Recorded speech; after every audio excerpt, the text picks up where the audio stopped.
2012 akhir itu ya, saya keluar kerja. Saya apa namanya? Aset saya itu waktu itu kan saya buka showroom mobil, jadi saya punya showroom mobil bekas, bukan jadi garasi orang di jalan di Nusantara itu cuma bisa parkiran 2 mobil, saya sewa.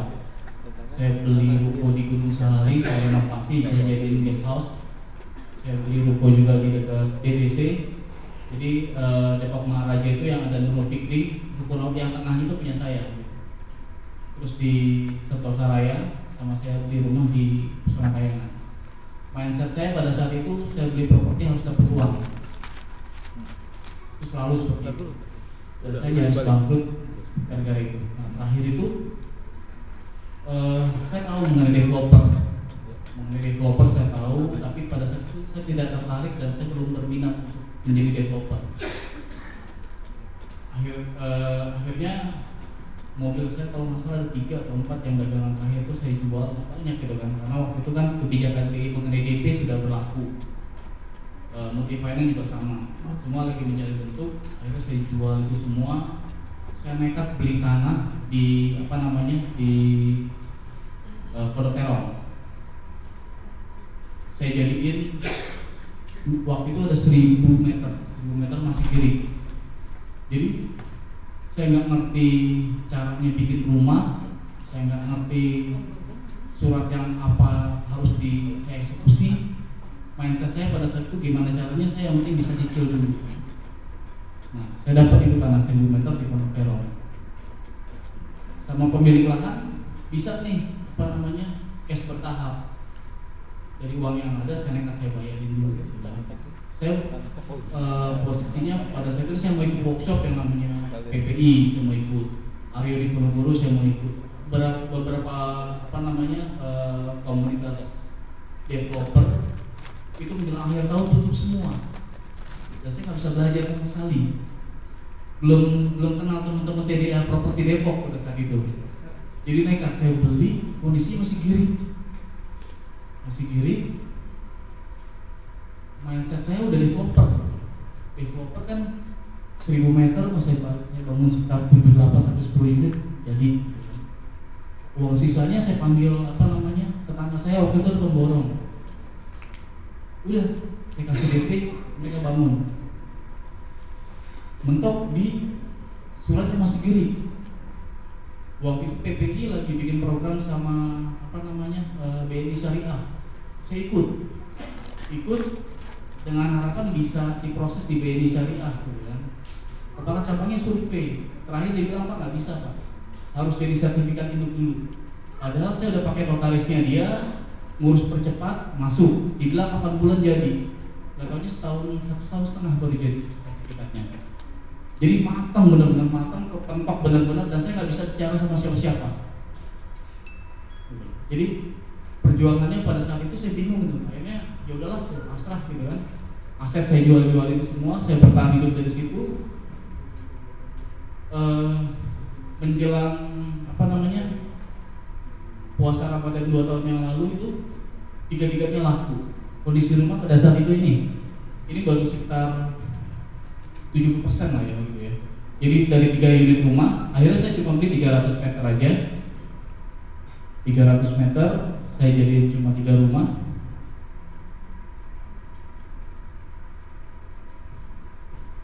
Dari 3 rumah itu akhirnya ya udah saya lunasin. Saya masih punya utang kontraktor. Nah ini, saya masih punya hutang sama kontraktor. Saya nekat, artinya gini, saya udah BJ ini saya udah nggak bagus, modal saya terbatas, saya masih punya hutang. Nekat saya beli tanah di Citayam. Kalau teorinya Pak Zainul dan mungkin secara umum ya, artinya sebelum kita eksekusi lahan itu kita pastikan bahwa perizinannya mudah buat kita ya. Nah, saya itu tahunya teman-teman TBA dari teman saya namanya Pak Rizal, kan dari grup developer cukup besar. Kenal yang namanya Pak Zainul sama Pak Yayan. Udah lu hubungin nih Pak Yayan. Jadi pertemuan TDA itu saya telepon Pak Yayan, ketemu sama Pak Yayan, Om Budeng sama Om Bowo. SKSD aja Pak saat itu. SKSD saya bilang saya beli lahan masih kurang 80 juta. Jadi kalau nggak salah 380 juta, saya bayar 300, 300 juta pada saat itu. Sisa 80 juta itu kurang lebih 6 bulan, akhir Desember saya harus bayar. Sisanya saya gunakan buat bangun. Saya pakai saudara saya, akhirnya nggak bener, saya pakai tukang dengan sistem tukang borongan, model material dari saya. Nah, terus ternyata mentok di perizinan di Kecamatan Bojonggede itu, saya baru bisa ngurus IMB setelah kan saya bangun tuh sekitar 11 unit. 1 unit pertama akhirnya keluar, tapi ada peraturan sebenarnya IPPT di kecamatan itu maksimal 1000, karena saya 1086. Selisih 86 nggak bisa keluar IMB. Konsumen sudah SP 3K sama bank, itu tanggal menjelang akhir-akhir. Tanggal 30 saya harus bayar 80 juta dan saya nggak ada uang. Modal udah habis. Itu pelajarannya adalah teman-teman pastikan aturan main di tiap kecamatan kalau bermain di IMB kecamatan. Akhirnya ya kuasanya Allah, PPT keluar, saya kejar itu, bolak-balik Depok ke Cibinong atau UPT sama ke Kecamatan Bojonggede. Tanggal 28, tanggal 28 sore IMB jadi, saya kasih ke bank. Tanggal 29 akad, tanggal 30-nya uang itu keluar cair. Saya bayar, saya telepon pemilik tanah, Pak datang Pak, saya kasih 80. Itu kendala pertama hilang. Kendala keduanya adalah untuk IMB kedua, ketiga dan seterusnya, saya harus AJB dulu.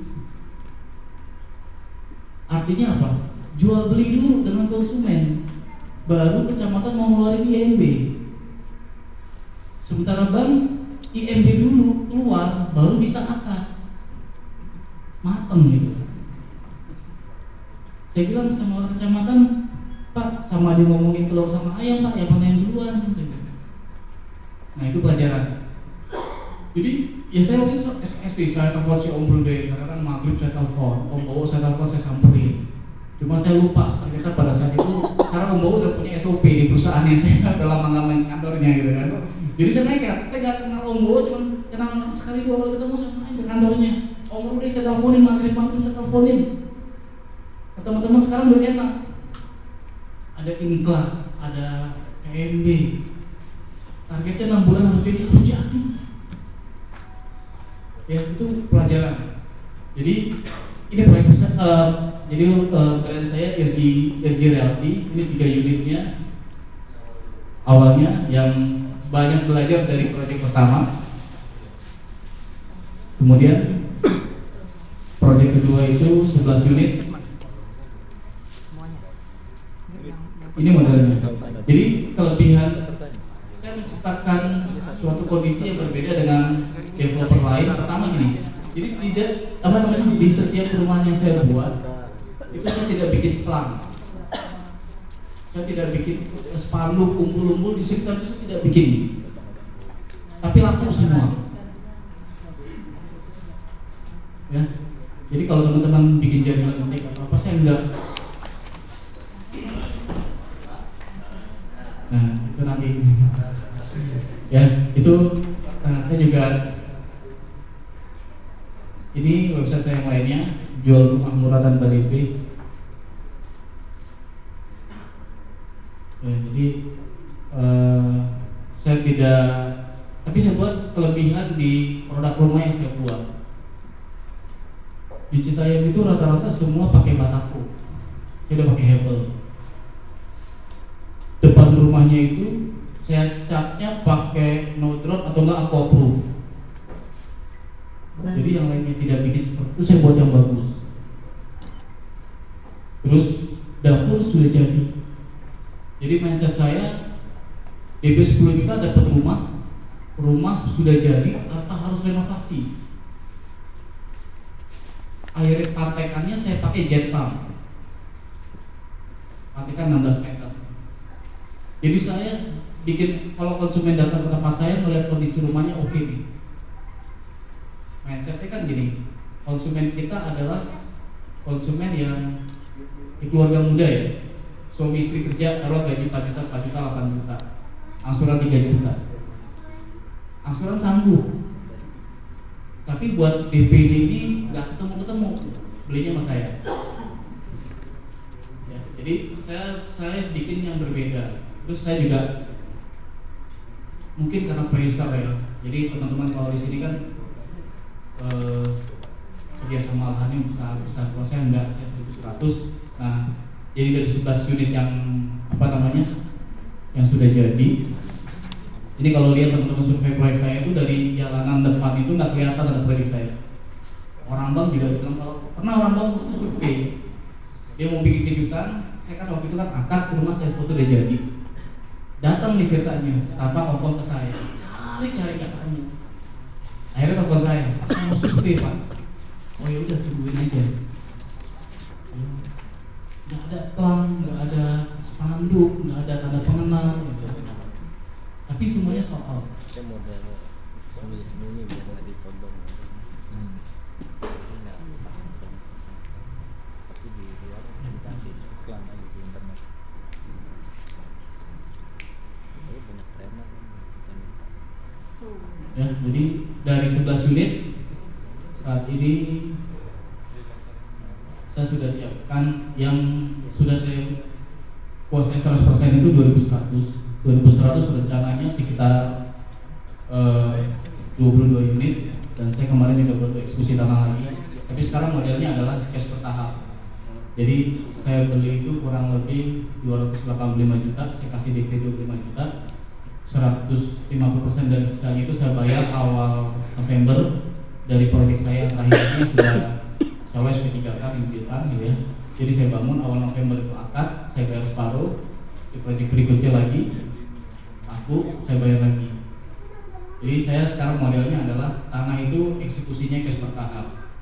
Saya mungkin mengukur kemampuan sama karena mungkin beban kemarin sempat ngalamin problem ya gitu kan. Jadi teman-teman yang mungkin punya problem nggak usah khawatir. Kalau saya berpikirnya karena nggak usah gede dulu. Saya dari 2100 itu 1400 sama 700 ini saya buat 8 unit ya. Jadi kalau yang saya lakukan adalah sekarang saya beli tanah cash bertahap ya. Terserah teman-teman, misalnya mungkin ada 700 meter 600 meter yang sekiranya mampu untuk tanpa terlalu beban berat untuk kita selesaikan.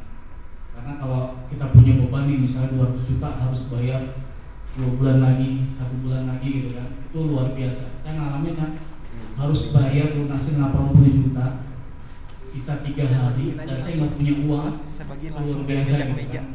Tinggal akad cair selesai, cuma IMB nggak keluar dan nggak ada punya. Kalau Uni kan udah punya link investor udah banyak ya, nah, tinggal permasalahan tinggal teman-teman dari beberapa orang mentor di sini kan punya ciri dan karakteristiknya masing-masing. Kalau saya seperti itu, jadi lahan saya eksekusi cash bertahap. Setelah itu saya harus perizinan di kecamatan.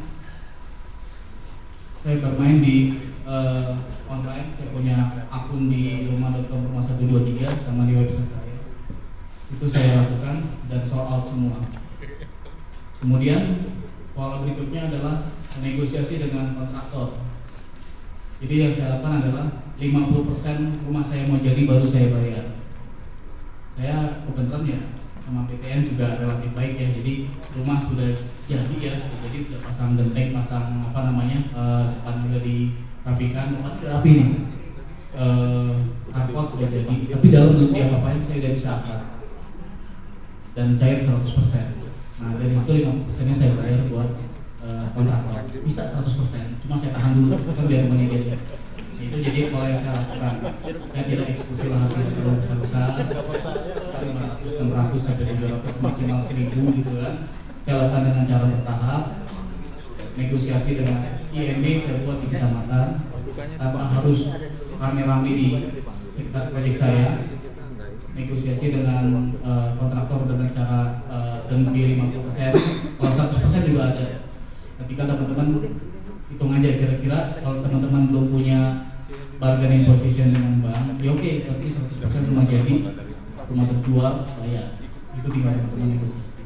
Nah polanya seperti apa? Seperti saya, seperti teman-teman yang lain ya punya ciri. Artinya ya saya nyaman dengan kondisi saya seperti ini, dengan cara saya seperti ini. Nah, teman-teman juga beda-beda. Tapi kelebihan teman-teman adalah sekarang ini punya ya teman-teman yang Uni, Fuad, Haris dan lain sebagainya yang punya pengalaman dan bisa berbagi. 2 tahun yang lalu saya tidak punya itu. Saya nekat, saya sambil kerja, denger ngomong dibagi dulu sebagian. Tapi bagi untuk kanan kiri, untuk perizinan semuanya untuk aja. Niatnya cuma satu. Dan akhirnya selesai ya kan. Sekarang jadi rame ya. saya target sekitar 33-34 unit lah. Kalau harga 300-an ya 10 miliar. Jadi dulu nggak kebayang gitu. Kalau dulu kan saya punya utang 8 miliar, saya sekarang ini insya Allah punya omset 10 miliar dan itu tanpa utang. Ya, jadi kalau utang sama pemilik tanah tapi bisa dibayar sama proyek gitu kan. Artinya rumah saya laku, cair, saya bayar separuh. Nah teman-teman bisa, terserah teman-teman yang mau kerja sama murni lebih enak lagi. Pola seperti apa? Ya teman-teman tinggal bisa. 2 hari ini luar biasa deh. Yang pasti adalah teman-teman bingung, bisa telepon siapa aja. Bisa telepon mentornya, bisa telepon mungkin mentornya yang lain juga sama aja. Ya jadi berbagi pengalaman aja ya.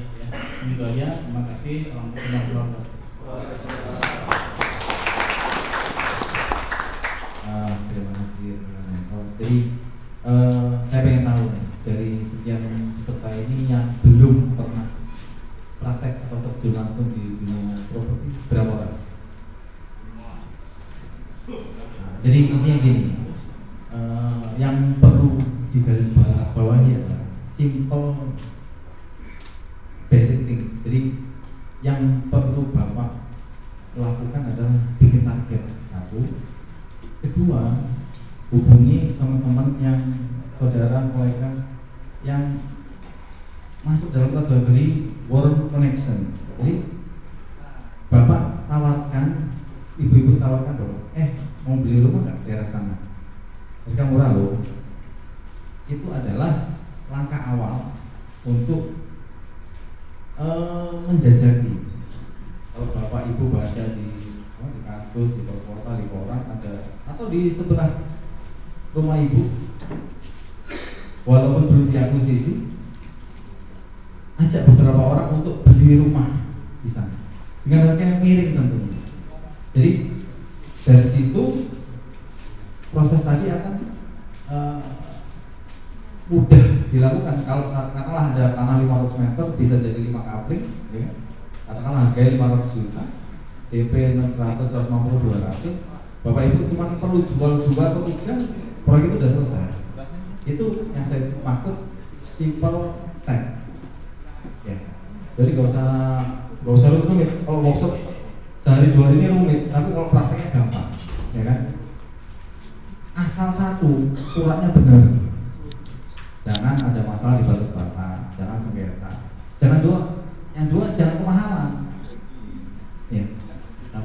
Kalau yang udah pernah praktek, ada lagi simple stepnya lain lagi. Cari mungkin kapling-kapling yang mangkrak yang udah lama nggak kejual. Itu bisa dipastikan secara statistik yang jual desperate. Ya, Bapak Ibu bilang saya jualkan, saya jualan, tapi saya kapling-kapling. Ya, tawarkan ke kolega kita yang saya bilang warm connection. Kategori warm connection ini kita belum ngomong mereka udah percaya gitu. Ya, bisa jadi saudara kita, rekan kerja kita, ya kan? Selama kita punya track record bagus, nggak macam-macam, saya kan percaya. Apalagi kita deliver value, benefit kepada mereka. Itu rumah harganya 250 juta. Tapi kalau buat Bapak, Ibu atau teman-teman sendiri, saya kasihlah 199 juta. Kira-kira win-win apa ya? Win-win solution nggak? Nah, hal-hal itu tuh sebenarnya saya bilang tadi, katakan tadi tanah 500 meter tadi, ya kan? Ibu lakukan pola penjualan secara gerilya tadi, nggak usah modal pun, asal kejual 4 unit, ibu sama dengan beli rumah tanpa punya duit. Ya. Itu yang saya bilang tadi, kita bisa beli rumah tanpa duit tiap 6 bulan sekali. Jadi ada lagi, jadi properti itu ada 2. Kita akuisisi lahan baru cari konsumennya. Yang paling safety, cari konsumen dulu. cari real peminat dulu yang kita udah tahu latar belakangnya pegawai tetap, income yang bagus, ya. Baru kita cari lahannya dulu. Terima kasih. Mungkin ada pertanyaan dari peserta?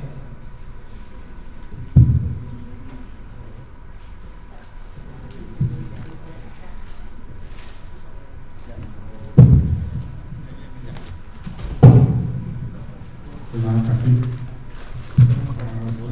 Sharingnya dari para mentor gitu kan. Yang saya ingin tanyakan berdasarkan pengalaman para mentor bergerak di luar properti, pernah nggak mengalami masalah dengan preman?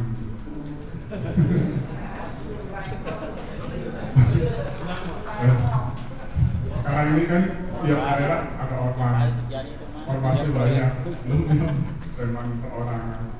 Saya pernah mengalami di daerah Pondok Gede, Jatibening.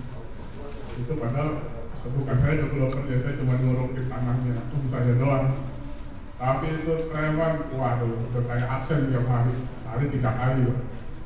Itu sampai pusing ada ini. Itu ada nggak tipsnya menghadapi yang seperti itu, Pak? Terima kasih.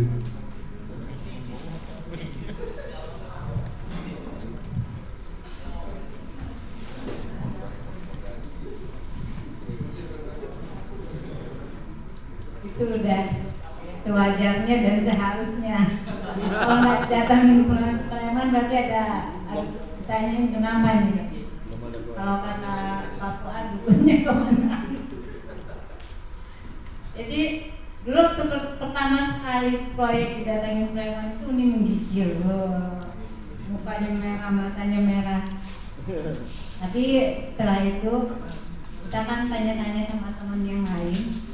Biasanya premannya kelas apa? Kita cari kelasnya yang di atas. Kalau misalnya dari FBR, kita cari orang yang pegang FBR itu siapa. Kalau itu juga udah nggak mempan. Kalau Uni yang di proyek bedahan juga kita sewa gaji ya, bukan sewa. Bentar ya, harus ya. Kita gaji bulanan. Hanya untuk melihat aja, datang, muter-muter proyek, pulang, seperti itu aja, nggak juga setiap hari. Jadi triknya begitu, kita lihat kelas premannya di kelas mana, kita cari. Dan sebenarnya di dalam action plan itu sudah ada anggaran untuk mereka.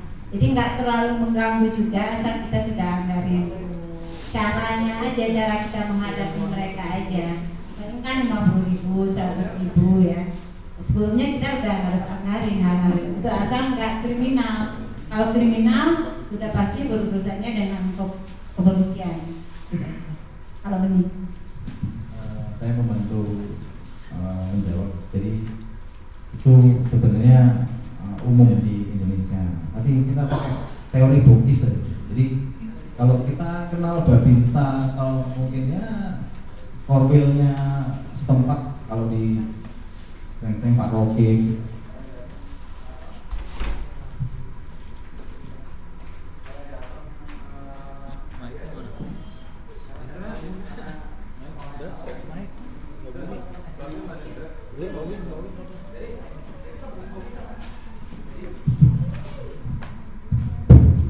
Halo.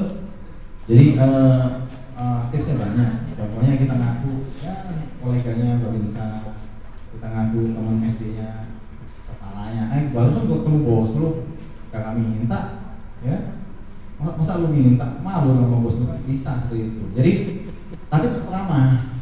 Nah, tapi kalau lu maksa, gue telepon sekarang bos lu. Jadi ya akhirnya bisa jadi teman. Nah, begini ya, gue kasih duit tuh, tapi cariin gua lahan yang kerjasama. Satu, ya. Setelah ketemu lahan kerjasama, lu cariin gua orang yang minjemin duit. Nah, selesai. Gua kasih komisi dulu. Nah, kan? Jadi akhirnya jadi ngobrol juga akhirnya. Jadi kita bisa utilize mereka, gitu. Ya, gitu. Jadi nggak usah kagok, nggak usah grogi, nggak usah. Justru kalau ketemu itu kagok, malah kita jadikan langganan. Terima kasih.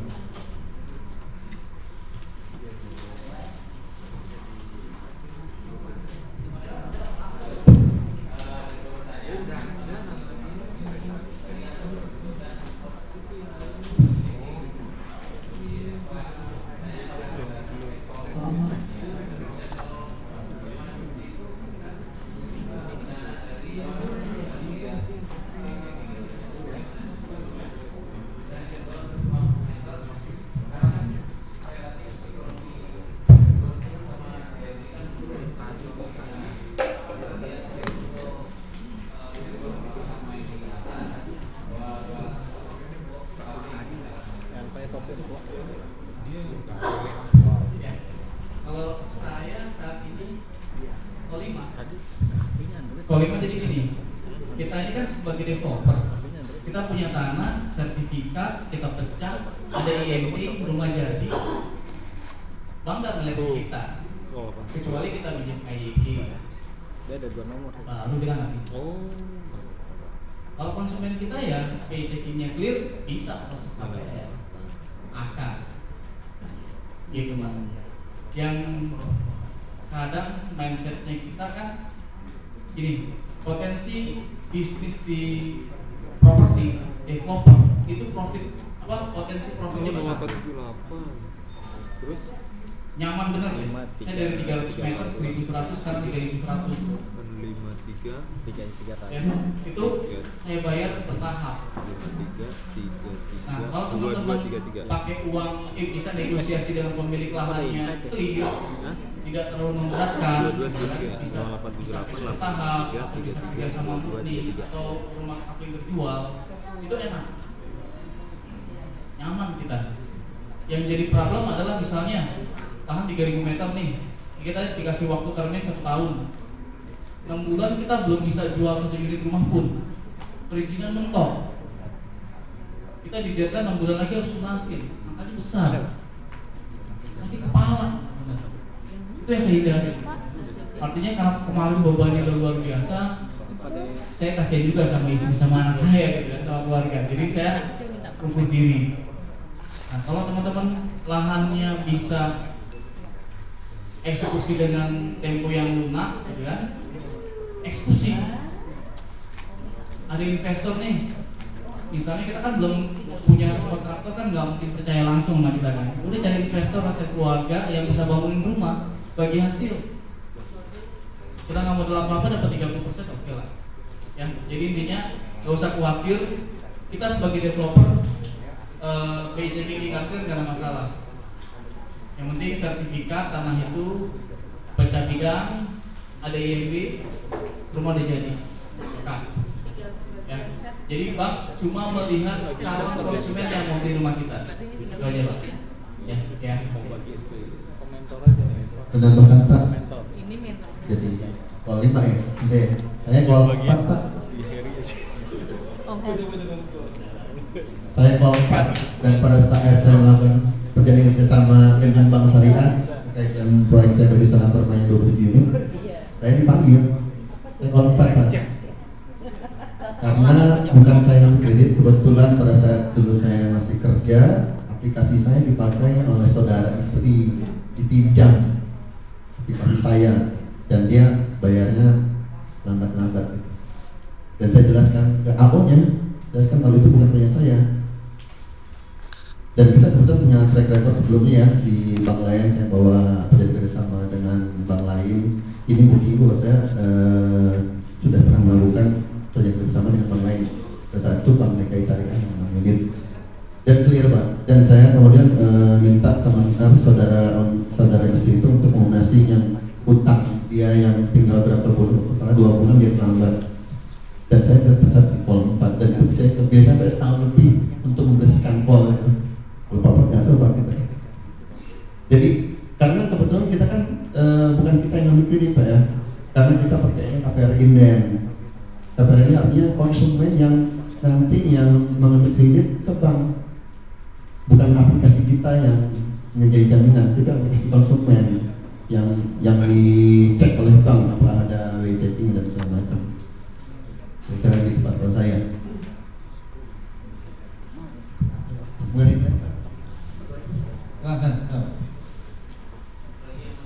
Satu lagi yang terakhir ya. Yang masalah rumah, yang rumah polisi lesu begini asal harga 300 juta ke bawah, ibaratnya orang nyasar bisa beli Mas. Orang kesasar nih, lihat rumah kita 250 juta bisa beli. Optimis. Jadi apapun yang kondisi kita, apapun kalau dia kita call gepeng, ya, optimis aja, santai aja, ya. Jadi kita sama-sama berbagi peluang. Jadi kalau saya bilang, kalau merasa kita dapat informasi lahan kerjasama, KP7 itu gampang. Masalahnya dalam waktu kita cuma 24 jam. Dan kita nanti kalau memang nggak ke-handle, kok ke teman-teman menti. Jadi akan lebih mudah bagi menti-menti yang niat dan punya target, ya, itu untuk bikin gebrakan, bikin langkah yang konkret ya. Jadi modal bola liar tadi. Jadi kita dapat info, nggak pegang, ya udah, garap teman-teman yang jadi menti kita nanti. Jadi ya, terima kasih.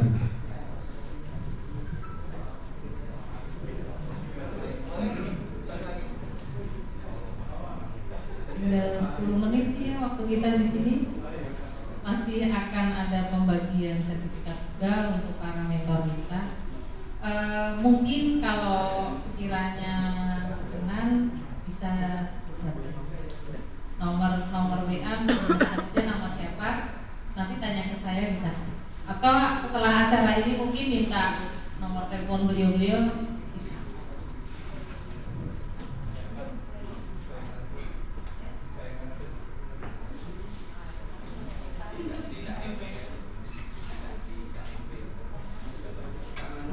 Mengikuti KMB mungkin nanti di KMB Pak Erwin yang ikut ya.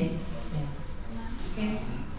Di akhir acara kita akan membagikan sertifikat kepada para pembicara sekaligus para mentor yang akan menyerahkan Pak Heri Setiawan, Sekjen TDA. Kalian ditutup. Kalian menutup Pak. Kalian ditutup. Sekaligus penutupan memang ya. Bagiannya. Pak Edi, mohon ke depan Pak Edi. Sama kesimpulan.